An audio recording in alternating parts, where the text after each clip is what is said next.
And welcome once again to another episode of Stu Ham Productions Presents J&M, Solve the World. I am James. And I am Matt.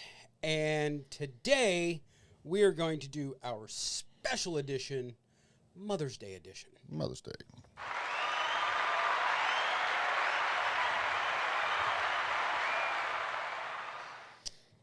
Big round of applause for all the mothers out there. Exactly. And James and I have something in common when it comes to Mother's Day. It is a blessing and a heartache. Right. But, you know, we both recently, in recent years, have lost our mothers. Yes. At this point, all we've got is our good memories. Yes. And lessons and stuff that Well, our mothers taught us. And you know, a loved one or someone only dies truly when you stop talking about them. right. And we don't. No. I mean, our mothers, you know, Dad has a lot to do with the men that we have become, but it was always Mom that was there, you know, whether it be to comfort you in time of need or to be one of your biggest cheerleaders. To spit on a handkerchief and clean your face.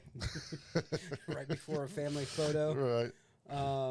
Or if a handkerchief wasn't. Or put the or put the methylate on that skinned up knee that burnt like a sumbitch, and Yeah. you're like, it burns, and she's like, that means it's working. Yeah. Well, it's working great. You better stop crying or I'll give you something to cry about. Yeah.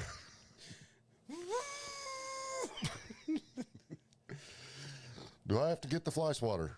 No. Oh my God. 'Cause So that was back when they were made out of screen wire. Remember that shit? yeah.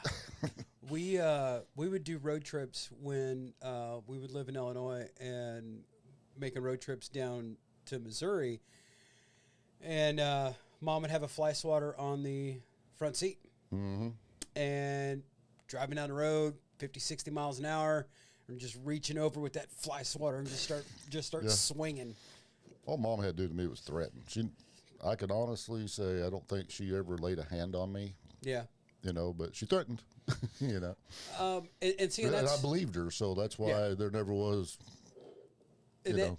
and that's one of the differences in the way that we grew up is your parents are married and your brothers are quite a bit older. Right. My so parents, I was like an only child, kind of, because yeah, I was 3.5 when Gary got married and moved out. Of course, Right. Herbie was already gone.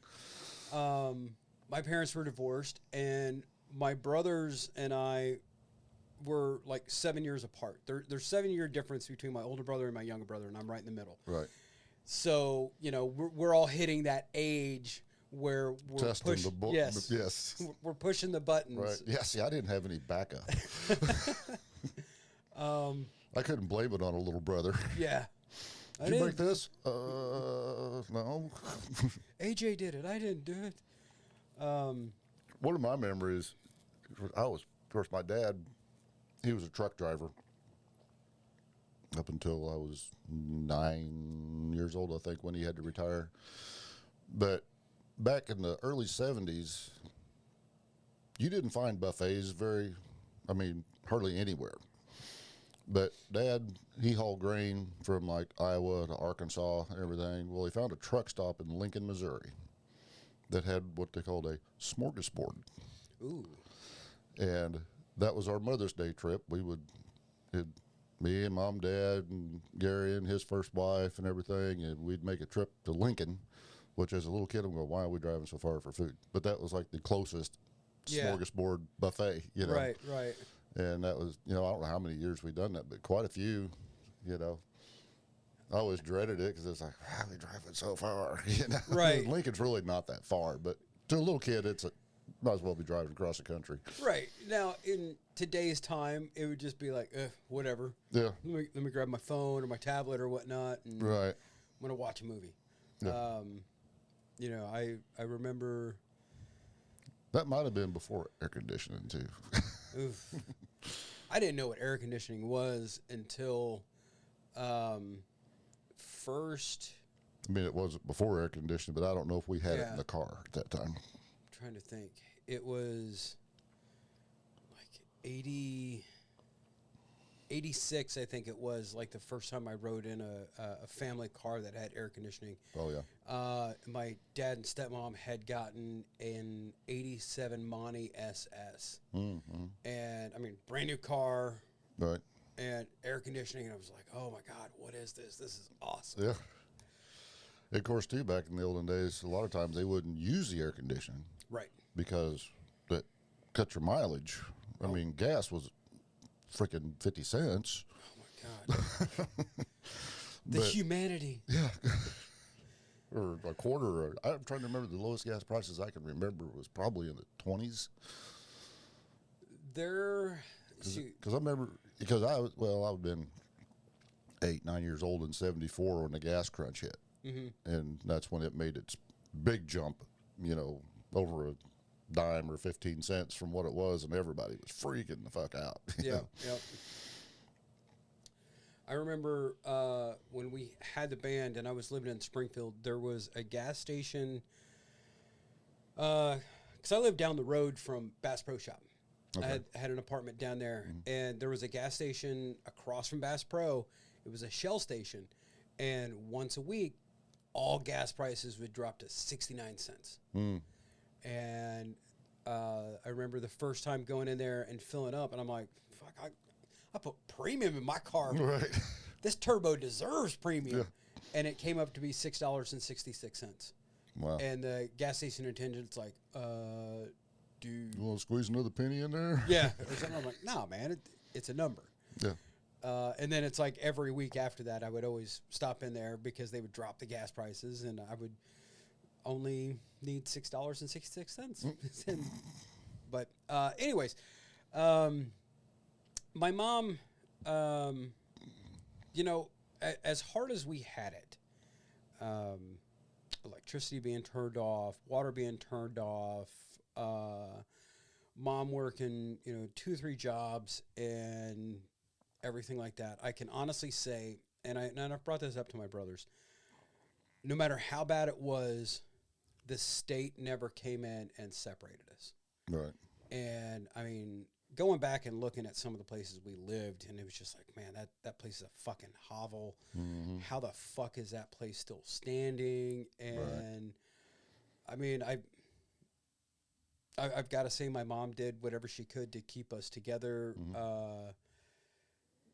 And I mean, what are you going to do? You're a single mom raising 3 boys that is, yeah, I mean, we're right at that age. I'm playing football. My older brother is smoking weed with all of his friends, and they're over, and man, I got the munchies. And they're eating everything, and I'm eating everything that I can get my hands on because I was a running back, so I was just burning energy. Mm-hmm.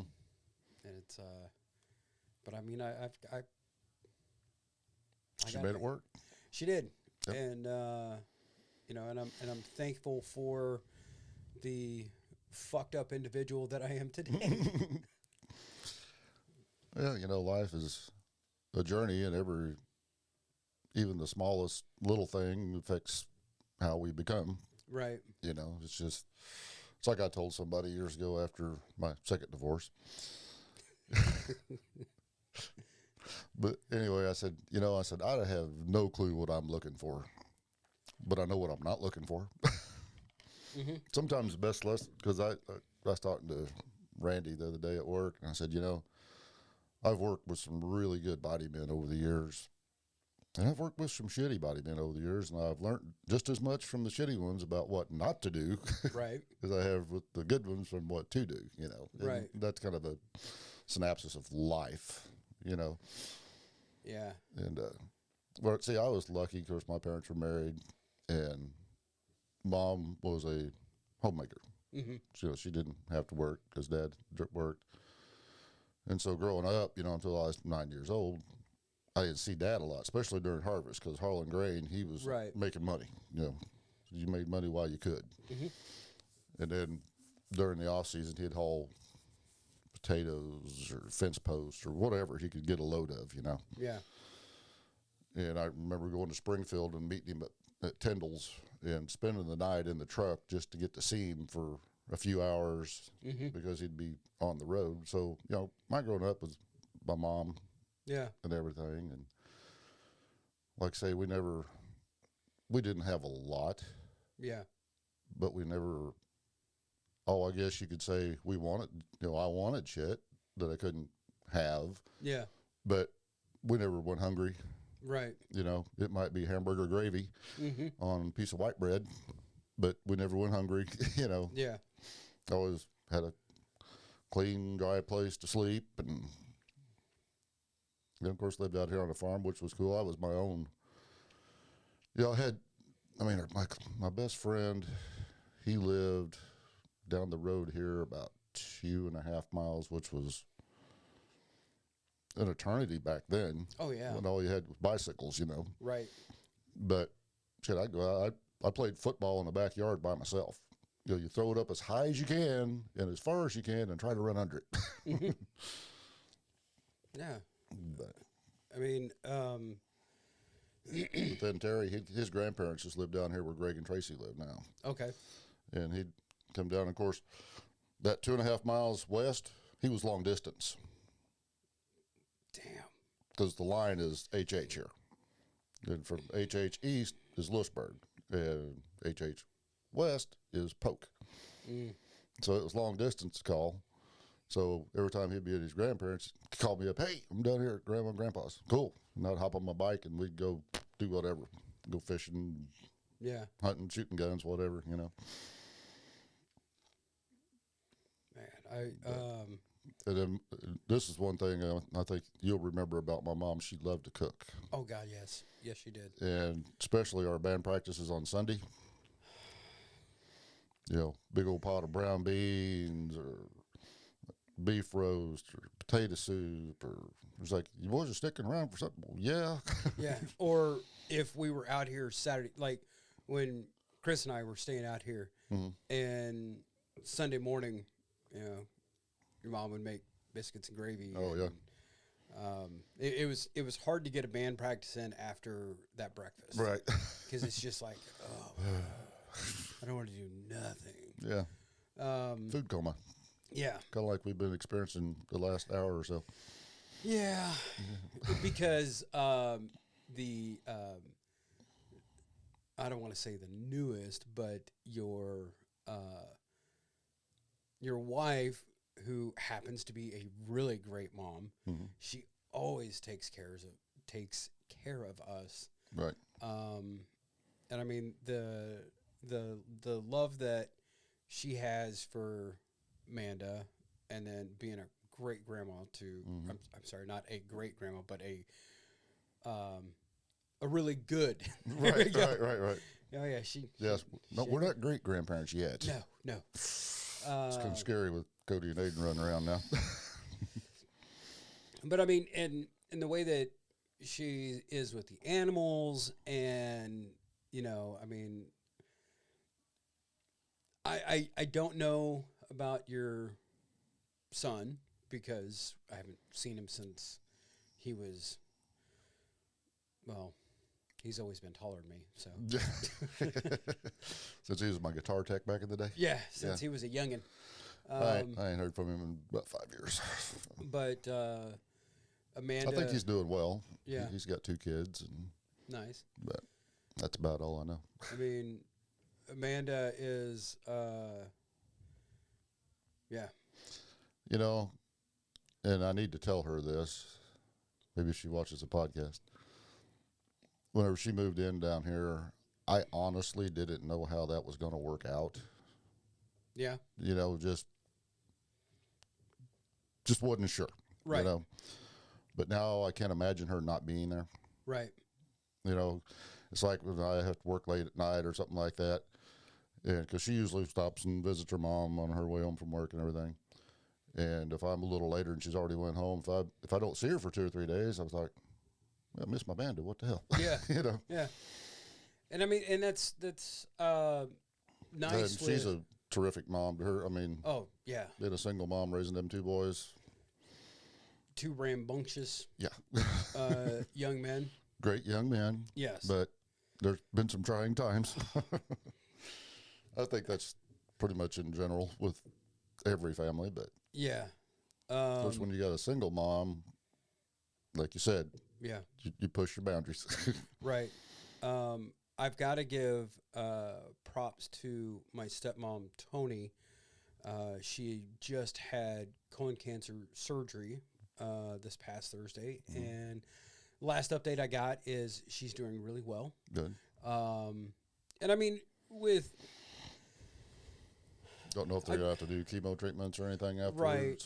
And I know, growing up, it was a very difficult thing because, like, Dad was a truck driver, so I really didn't see him that much. But then, all of a sudden, boom, Dad's got this other family. I've got a brother that's the same age as me, and it as a kid, I felt that, oh, we're being replaced, but I was raised with yes sir, no sir, yes ma'am, no ma'am, thank you, no thank you, and I was very cordial. I'm sure I pressed buttons and I was towing that line so many times, but Well, you don't know where the boundary is till you push it. right, and and there, I felt that there was a lot of comparison between my brother Terry and I, but I mean it's going to happen. Right. When you have somebody, you're in the same grade and everything like that. But I mean, she's it's taken some time, but there is a relationship there, and I was in shock when my dad told me about it because it was just like I don't know how I would feel. But I'm glad she's doing okay, and yeah. Well, when Ed and I first met, Amanda was 15. Yeah. And now she's only 29. Yeah. Even though you guys have been married for 25, 26 years. Yeah. But she's only 29 now. Right. That's funny. But yeah, she hated me. I mean, I couldn't count the times that I'd go over to the house and I'd be kissing, and all of a sudden there'd be a 9-volt battery go zinging by my head, or a spool of thread with needles in it go zinging by my head. Wow. Yeah, and I remember she got meningitis. I remember. Yeah. I remember that. And I was in the hospital. She coded twice in the helicopter from Bolivar to Springfield on the helicopter. And the doctor actually told us, she was lucky to have lived long enough to develop the meningitis because it was bacterial meningitis. But anyway, I was working at Friendly Ford then, so I'd stop by after work because she was in the ICU where if you wanted to go in, you had to go scrub for 2 minutes and put on the suit and the whole 9 yards, And she got moved out of there. She had regained consciousness. I mean, she looked like under the hood of an 80s car with all the wires and hoses and stuff she had plugged into her. But she got moved in. She was still in ICU, but she got moved into more like a room. Right. And I'd stop by on my lunch hour, go see her, and Ann's like, "Hey, Amanda, look who come to see you." And she kind of grills and looks over and goes, "Oh, it's here." Yeah. Yeah. I remind her of that every once in a while. But now we're pretty tight, so it took 20 some years, but Well, but I think honestly in her brain, of course, 15-year-old girls, 15-year-old boys for that matter, their brains are. You're right. But I think in her brain, I was taking her mama away from her. Right. I think she's seen it as an opportunity, her and her ex, her and her dad were splitting up, and she was going to be her and her mom against the world or something, you know. Right. But I was fucking that up. Right. And that's the thing is I don't remember Amanda ever being that way. But I don't remember Amanda. Well, when you're on drugs and everything and been in the coma for a few days, and you just kind of say whatever comes out your mouth. Well, no. What I'm saying is being negative towards you. Yeah. I remember when you guys were living down at the house here, and you built that room off the side. We enclosed the screened-in porch. Yeah, and I remember Amanda living out there, and I mean everything was good. Oh yeah, it was good, but there was, like I say, when we first got together, like I say, 9-volt batteries, spools of thread. Yeah. But you know, it's I couldn't imagine, and I'm sure Amanda couldn't imagine not being close to mom. Right. Being close to her mom. Yeah. You know, there's things that my mom did when she was alive that at the time just irked me. Mm-hmm. I'm at work and she calls me, but she doesn't call me. She's FaceTiming me, and she's thinking she's calling me.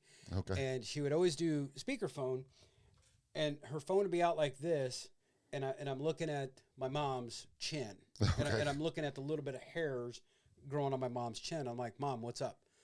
Because I'm always going to answer that call. Right. Because she was living with me and she was sick and everything. And she's like, when are you coming home? Mom, we closed the shop at 7. So you be home at 7? No, we closed the shop at 7. I still got paperwork. I'm the store manager. I've got stuff I got to do.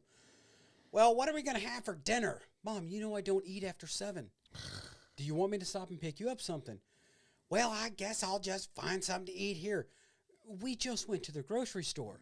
You just bought all the food. Right.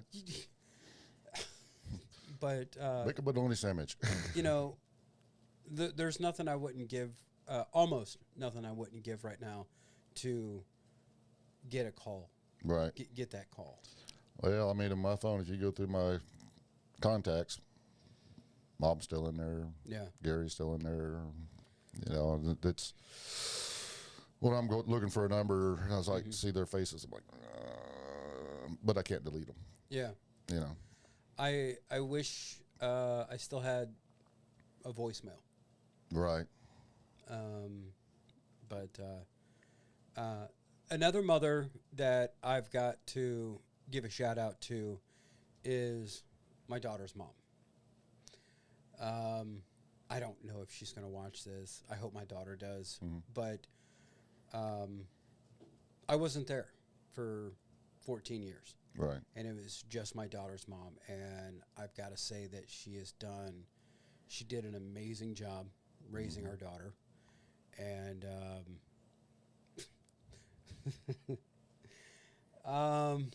she is half Japanese. And every now and then, when we were still talking on a regular basis, that would come out. That mean Japanese side would come out, and she would just let me have it. Or my daughter would call me and say that her mom was just cussing me out left and right, but then we'd get on the phone and everything was good.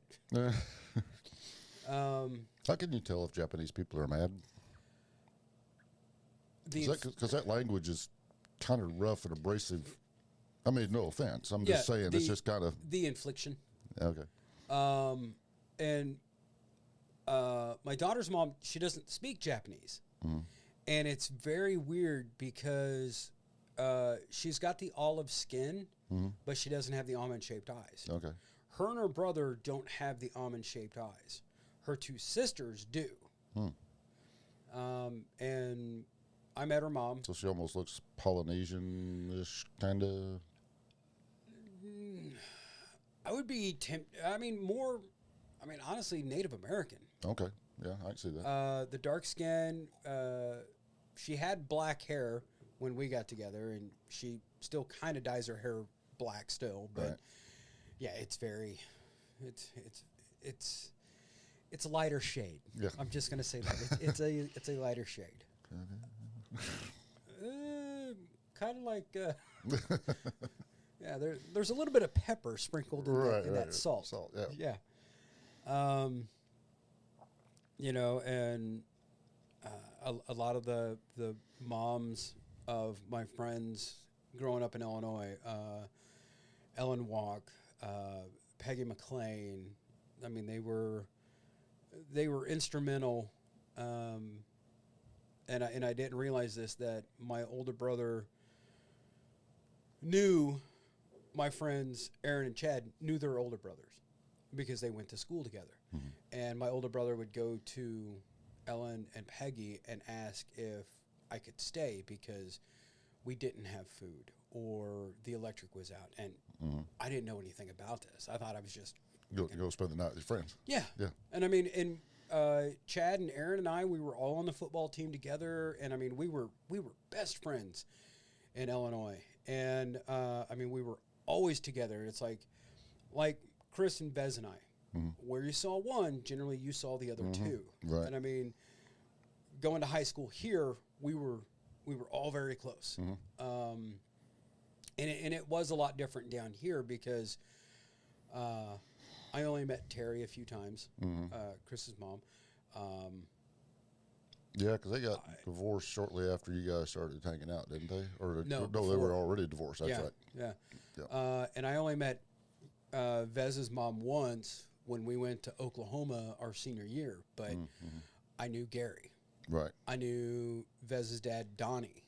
And it's like my mom was the only mom that was constant around. Right. And Donnie and Gary didn't condone a lot of the stuff that we did, but my mom was all about, you guys want a drink? I'll go get you some liquor, but Chris, you're gonna give me your keys because Chris was the only one that drove. Right. And Mom didn't have a problem with us getting fucking hammered at our apartment. Right. But you're not going anywhere. Exactly. Right. And she's hoping maybe you drink yourself into a stupor and go, I'm not doing that again. Yeah, that never happened. Didn't work. Oh, I've said that many times the next morning. I'm done. I need to quit. I think Chris said that when we got caught at school drunk. Probably. But we didn't get caught until, I mean, we were on the hangover stage. Oh. And it was, Chris was on the air because we were in broadcasting. Chris was on the air and somebody walked into the studio and they that's all they could smell was liquor. You're sweating it out. Oh, yeah. Vez and I were in another studio, had the lights off, and we were fucking...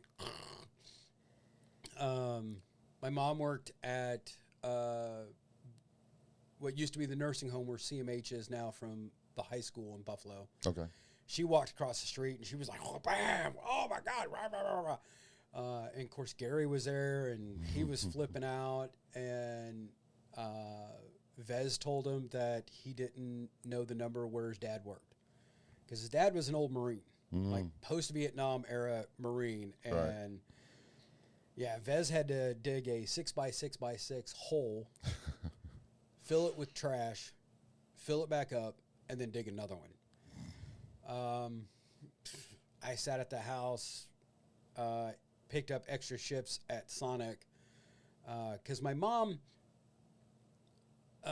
believed that she didn't want to be the hypocritical parent because she did the same thing.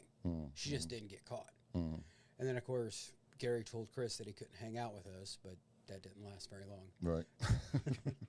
But Gary said the same thing whenever he chased us around Bolivar. Right. The good old days. Yeah. But, you know, all in all, I'd love to have one more conversation with my mom. And I've said it on numerous podcasts before. For you, for your heart, I'm glad you didn't you didn't see that final time with your mom. Right. Because it's Well, it's a double-edged sword because Yeah. it was 2020, height of the pandemic. Yeah. They locked down the nursing homes and everything, and I couldn't go see her because I'd always go see her during lunch hour. Mm-hmm. You know, for 30 minutes, whatever. You know, Right. go sit with her, visit, hear the same stories over and over again. But I called her on the phone several times during the lockdown and everything, and then, you know, one morning they called me at work, and it was said I had it in my phone's nursing home, and I'm like, fuck, what's this?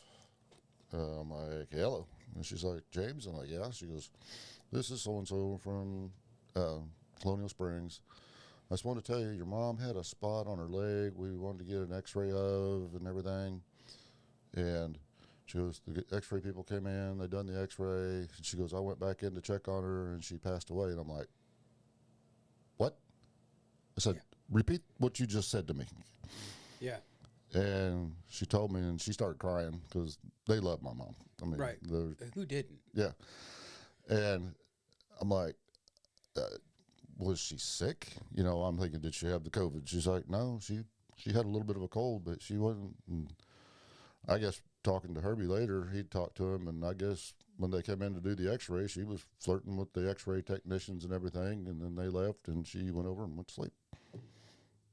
It's like, I mean, she was 93. Yes. You know, but still, it was like somebody hit me in the head with a sledgehammer. You know. Yeah. Yeah. In fact, I went and sat down. I'm like, my legs just went out on me, you know.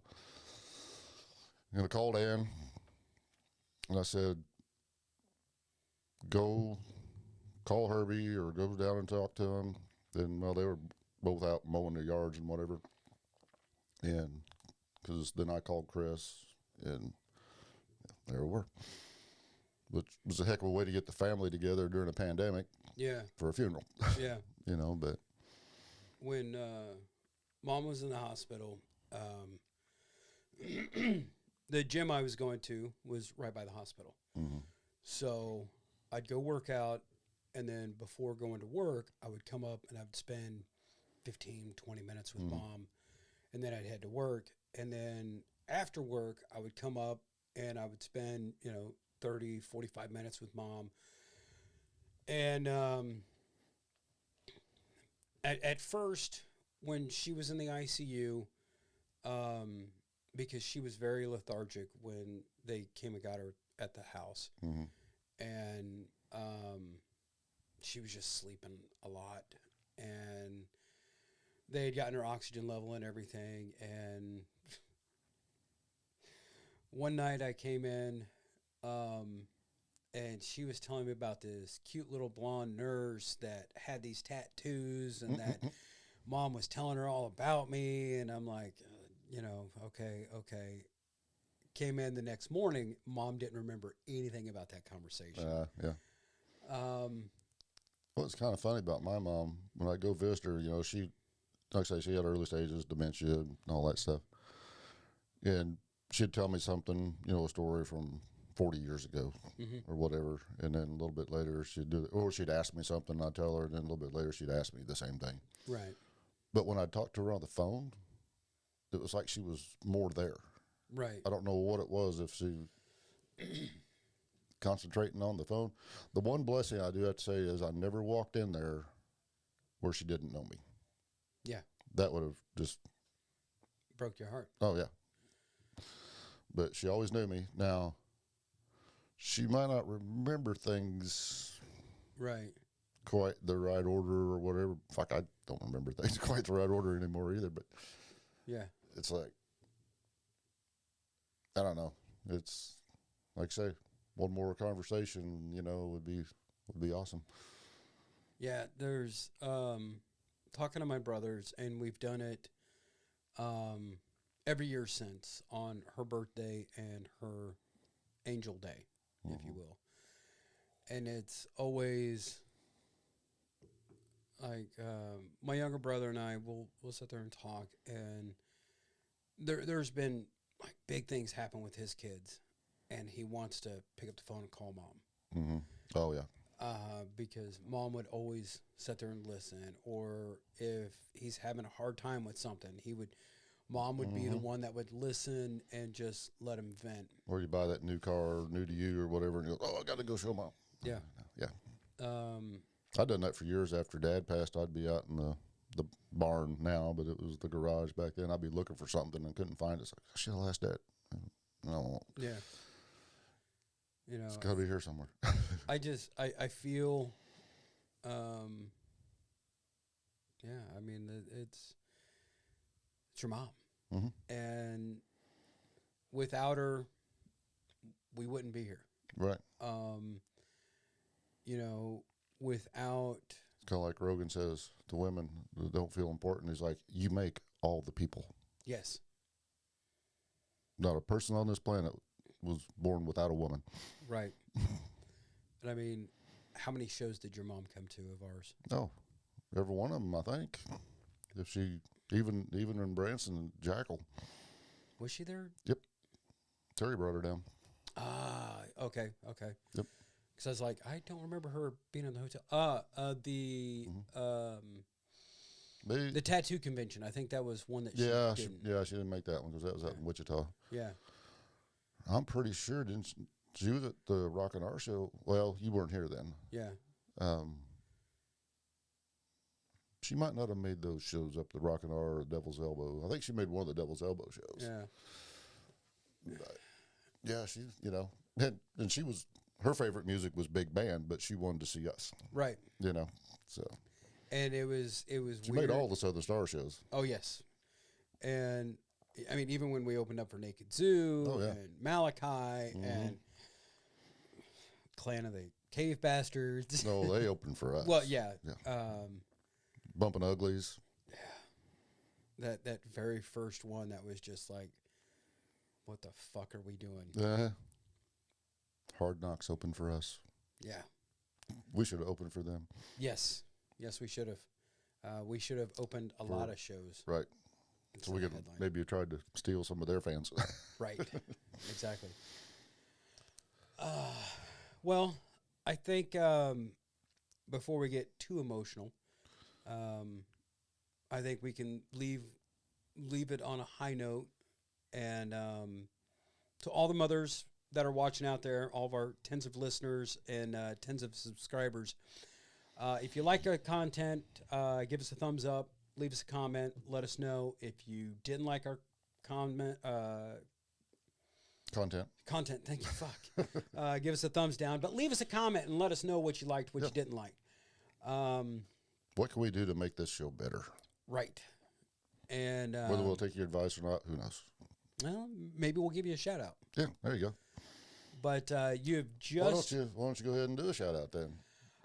I've got to give a shout out to Chris.